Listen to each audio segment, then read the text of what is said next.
বন্ধুরা, তোমরা যারা এসব একঘেয়েমি গল্প শুনতে শুনতে ক্লান্ত হয়েছ, তাদের জন্য নিয়ে এসেছি একদম খোলামেলা অডিও গল্প।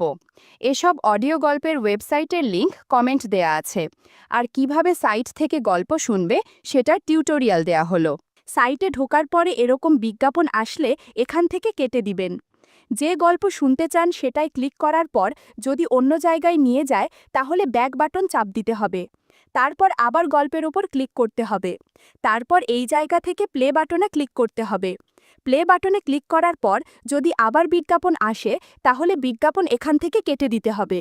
আমি ব্যাগ থেকে গামছা আর একটা শাড়ি বের করে বাথরুমে ঢুকলাম।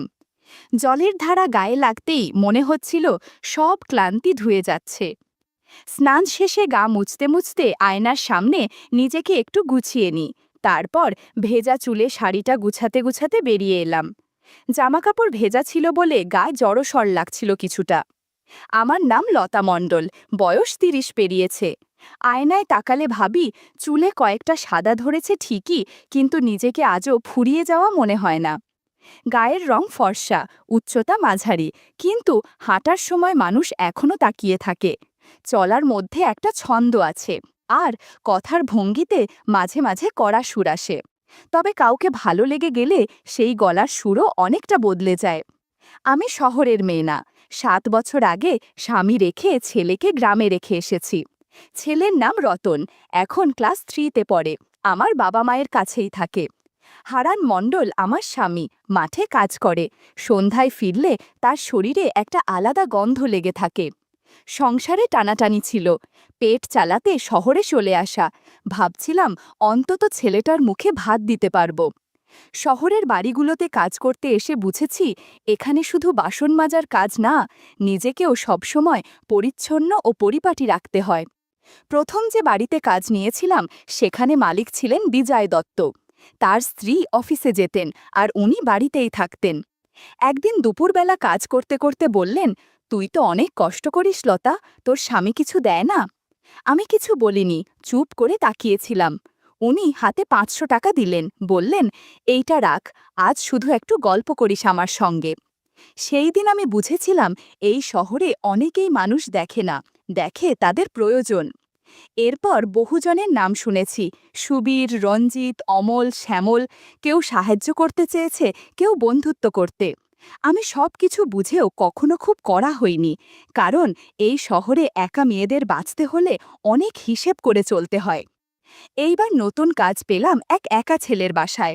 নাম অর্জুন নাথ, বয়স ২৪, ভার্সিটিতে পড়ে। বাবা মা কলকাতায়, সে এখানে একা থাকে।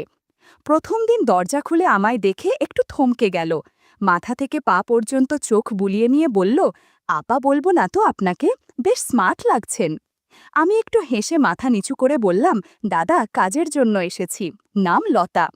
ছেলেটার চোখে এক ধরনের কৌতূহল ছিল, তবে সেই কৌতূহলের ভেতরে আবার একটা ভদ্রতা মেশানো। এমন চাহনি আগেও দেখেছি, কিন্তু ওর চোখে একটা বেখিয়ালি কোমলতা ছিল। ঘরদোর ঘুরিয়ে দেখালো, কিচেন, ডাইনিং, বেডরুম সবই বেশ গোছানো। তবু কোথাও যেন একা থাকার ছাপ লেগে আছে। সপ্তাহে ৪ দিন এলেই হবে, বলল সে। আপনি ভালো রান্না করেন তো? আমি মাথা নেড়ে বললাম, চেষ্টা করি দাদা। সে বলল, ভালো করলে বকশিস থাকবে। আমি ঘর মোছা শুরু করলাম। কাজ করতে করতে বুঝতে পারছিলাম ছেলেটা কাছাকাছি ঘোরাফেরা করছে। হঠাৎ জিজ্ঞেস করল, আপনি গ্রামের মেয়ে? আমি বললাম, হ্যাঁ দাদা, নদিয়া জেলা। জামাই আলাদা থাকে, এখন ছেলেকে নিয়েই ভাবি। সে চুপ করে গেল, তারপর হঠাৎ বলল, আপনাকে দেখলে মনে হয় আপনি খুব শক্ত মেয়ে। আমি হেসে বললাম না কিছু, শুধু চোখ নামালাম। ভিতরে কেমন যেন হালকা কাঁপুনি উঠল। এই শহর, এই ফ্ল্যাট আর এই একলা দুপুর সব মিলিয়ে মনে হচ্ছিল কিছু একটা ধীরে ধীরে বদলে যাচ্ছে। আমি তো এমনিতে চুপ করে থাকি না, তবে কারো চোখে যদি নিজেকে নতুনভাবে দেখি, একটু থেমে যাই। চা বানাতে যেতেই পেছন থেকে অর্জুন বলল, ১ কাপ আমাকেও করবেন? আমি বললাম, কাজের লোকের চা তো আর মালিকেরা খায় না। সে হেসে বলল, আপনি কাজের লোক না, আপনি অনেক আলাদা। চা বানাতে বানাতে মনে হচ্ছিল অনেক দিন পর কেউ যেন ভেতরের মানুষটাকে ডেকেছে। সেটা কি শুধু সৌজন্য, নাকি আরও কিছু, আমি জানি না। তবে এটুকু জানি, প্রতিটা চোখ, প্রতিটা শব্দ কোথাও না কোথাও গড়ায়। দ্বিতীয়বার যখন গেলাম সকালটা ঠান্ডা ছিল। আমি শাড়িটা একটু গুছিয়ে কোমরে আটসাট করে নিলাম। ফ্ল্যাটে ঢুকেই দেখি অর্জুন লুঙ্গি পেঁচিয়ে ব্যালকনিতে। ছায়ারোদের ভেতরে ওর চেহারাটা যেন থেমে থাকা এক ছবি। আজ দেরি করলেন?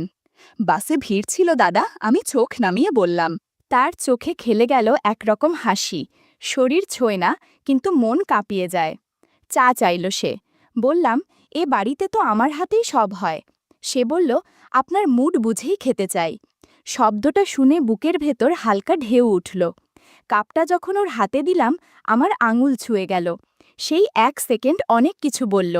আপনার আঙুলগুলো খুব সুন্দর, বলল সে।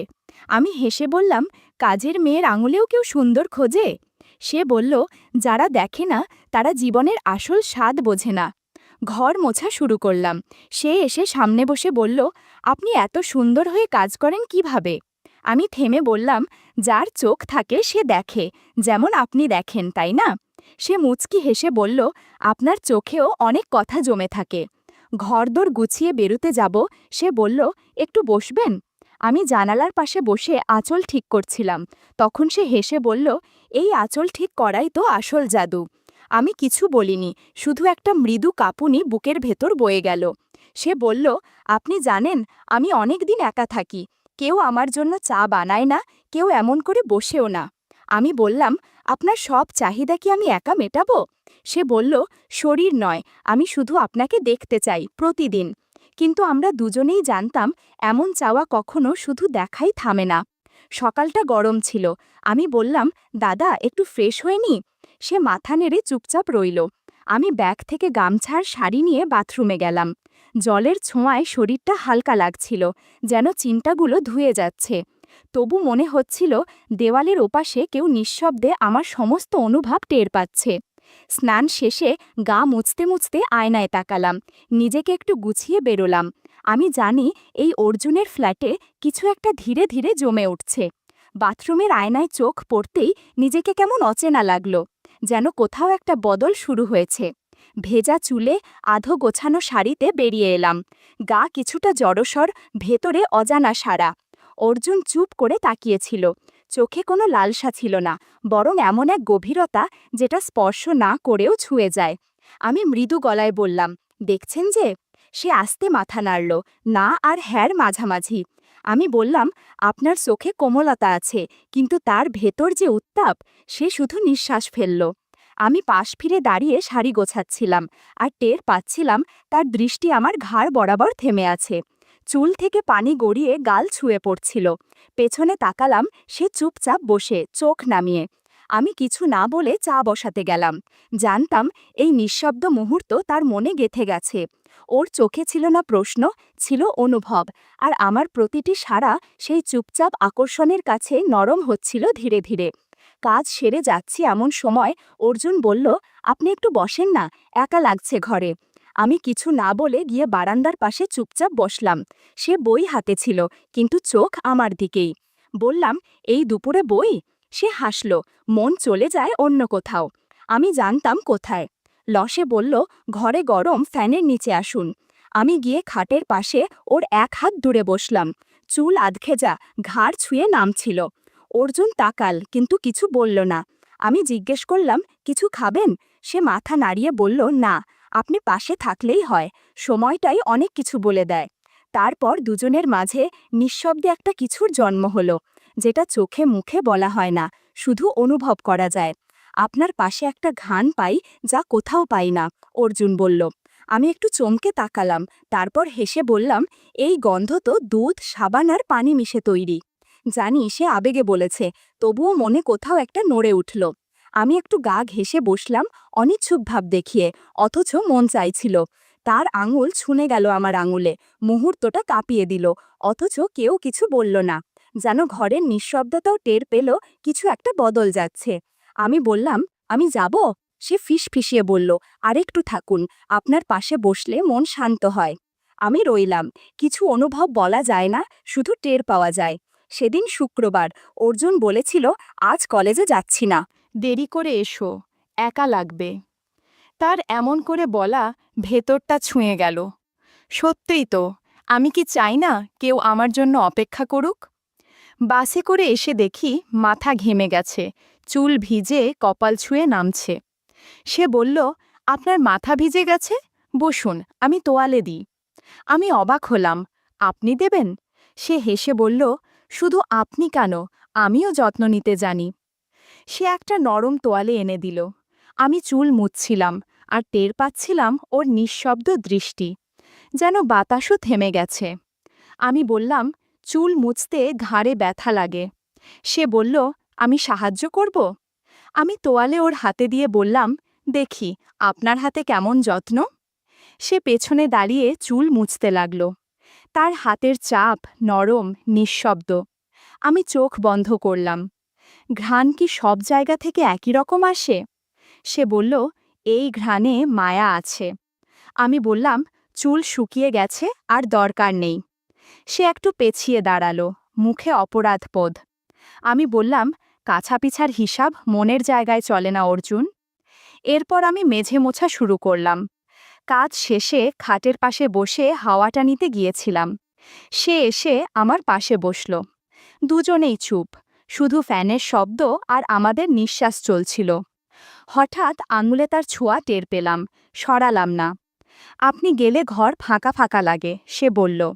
আমি বললাম, আর আমি থাকলে? সে বলল, তাহলে মনে হয় কিছুই হারায়নি। আমি হেসে বললাম, অভাব তো আমার জীবনেই বেশি। সে চুপ করে রইল।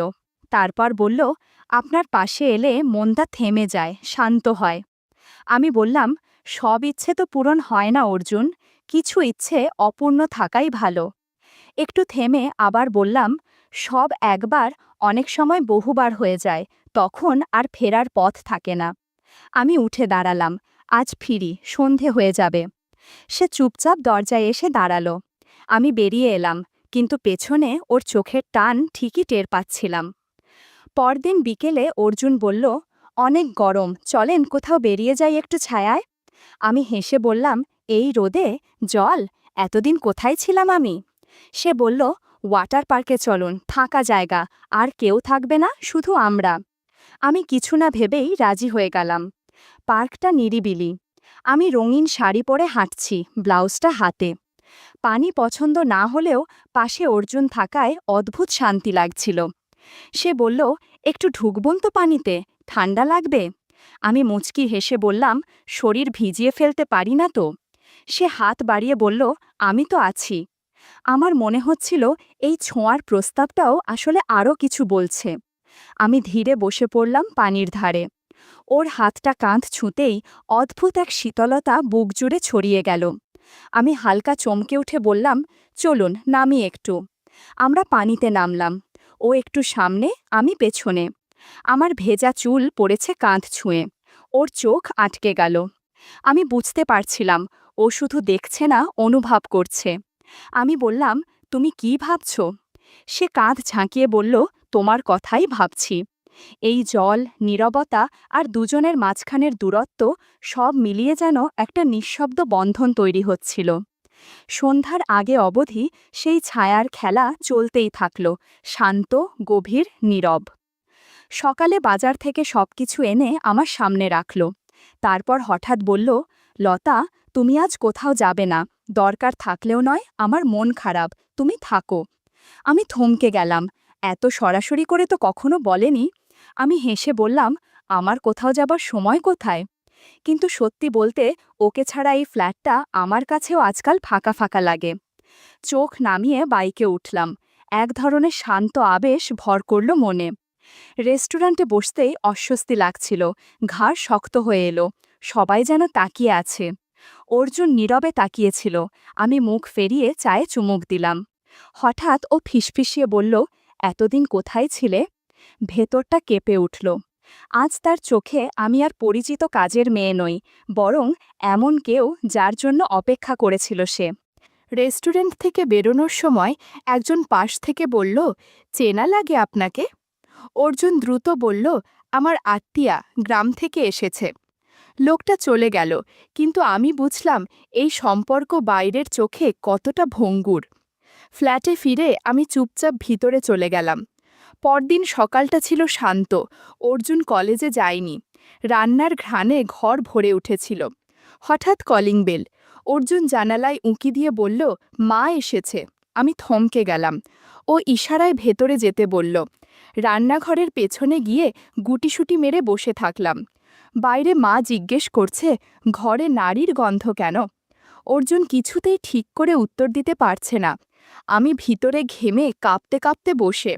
অবশেষে মা চলে গেলেন। দরজা বন্ধ করে অর্জুন চুপচাপ দাঁড়িয়ে রইল। তারপর বলল, তুমি কেন ছিলে? মা সন্দেহ করেছে। আমি জানি এসব তোমার আগেও হয়েছে। আমি চুপ করে রইলাম।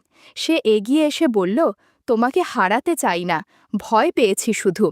এমন করে আগে কাউকে ভালোবাসিনি। আমি শান্ত গলায় বললাম, তুমি সন্দেহ করেছ আর আমার অতীত টেনেছ, যেখানে দায়ী আমি ছিলাম না।